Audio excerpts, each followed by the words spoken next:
This is a clip from the Cannon podcast. To hear the full episode and get access to exclusive benefits, head over to patreon.com/thecannonpod and sign up for just £3 a month. But there is a profile that also did sign, which, specialised in that area, who hasn't been, I'd say, as successful in his first year, but I know that I'm still a massive fan of. I think George likes as well. Alex has got his own opinions on him. We are talking Fábio Vieira, signed from, I believe it was Porto, for £35 million. And look, I saw the burst at the start, the games in the Europa League, but we can't forget, no pre-season. So you didn't have that same base to build off, to start the season off in the rhythm that Arsenal are playing at. Let's start off with Alex, actually, on Fábio Vieira, because I know you got stuff to say, so get off your chest. Okay, caveats before I say what I'm going to say. Disclaimers. Disclaimers. Viewer discretion is advised. Look, if I'm wrong about Fábio Vieira, I am going to be so happy. More than you believe. More than you believe. I'm going to be so happy, right? Like, no problem. I would love to be wrong about him. But I think if I close my eyes and pointed at a random player in the U21s at Porto, Sporting or Benfica, I think they'd have 80% of what Fábio Vieira has. That might be a hot take, and I would love to be wrong. I would love to see this guy's quality. But here's the thing, right? Every time we speak about Fábio Vieira, we have a long list of things and reasons why he hasn't necessarily hit the heights, right? It's his first season. Yeah, I agree. It's a fact. It's his first season. He's not played 90 minutes without Ødegaard, or, he had an injury in that pre-season, And all of those things I think are really valid. But I think we're starting to get down the list. And if we don't see something soon, top clubs, I mean. And I don't mean Fábio Vieira is a bum and terrible and washed and send him off to Trabzonspor. I'm not saying that. I'm just saying, is he the guy at £35 million who is our Bernardo Silva? Is he the guy who is going to make us compete with City and Real Madrid in the semi-finals of the Champions League? If you don't believe he is, then as George was saying about Smith Rowe, it doesn't mean you sell him now. It just means at some point you accept that he's not the guy. And that's fine. And you move on when it feels right. I look at him and I don't see it. I just don't see it. I see someone who can be bullied physically, and I know it's an easy thing to say, but I do, against Nottingham, I can't remember the last game we played, he just was getting bounced off the ball ultimately, and if Mikel is into the physical intensity, I don't see it there. We're getting down the list of excuses and reasons, and if we're trying to compete with these clubs, we have to accept that Real Madrid would have him on the first plane to Alaves or Getafe. I promise you. They are ruthless. And we are nice, and we're Arsenal fans. We want to look after these guys, and I love that, and I love that. I love the fact that Arsenal are like that. But we're trying to compete with them. I'm not saying sell Fábio Vieira. I'm saying love to be wrong. Don't see it. Let's see what happens, and really ask yourself in the same. And I'd put Smith Rowe and I'd put Nketiah in this category as well. Season 23-24, game week 6, we're at the Etihad. Ødegaard's out, Fábio Vieira comes in. Do you go, are we right?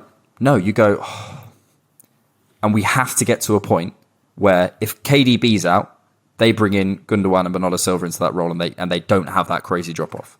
But we do. And this is the thing, we're trying to compete with those people. So we have to put it in that context when we talk about Fábio Vieira. Nice player, don't see it. Okay, George, do you see it though? Do you see the vision?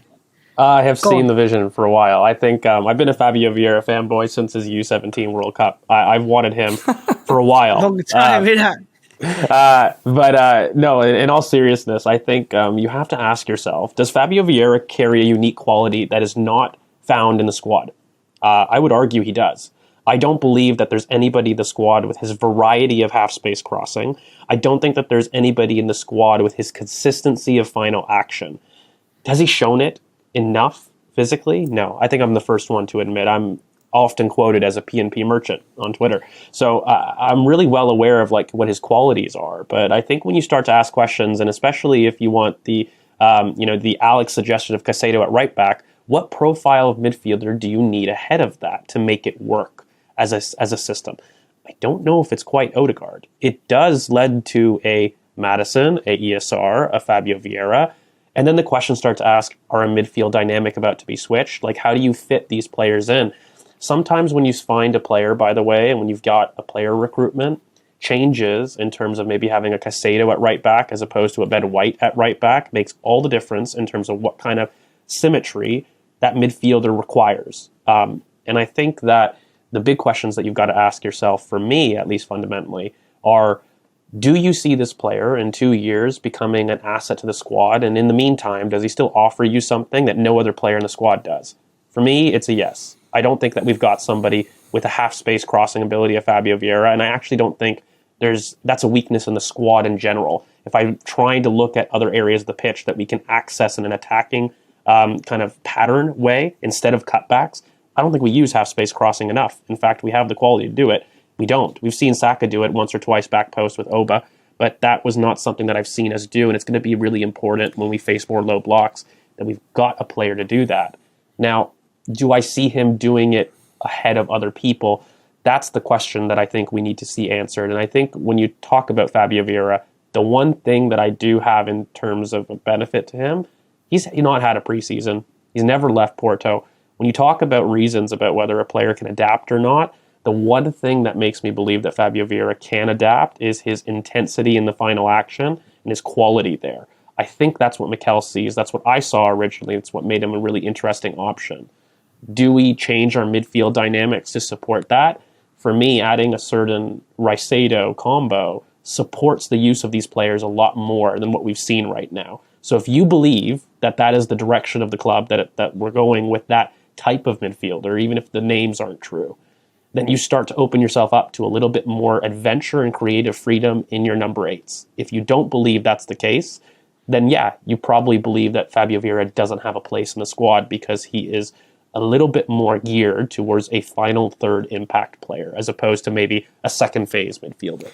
Just to play devil's advocate with that, George, on the half-space crossing, do you not think it's more about the target, or part of it is the target that we don't have, really?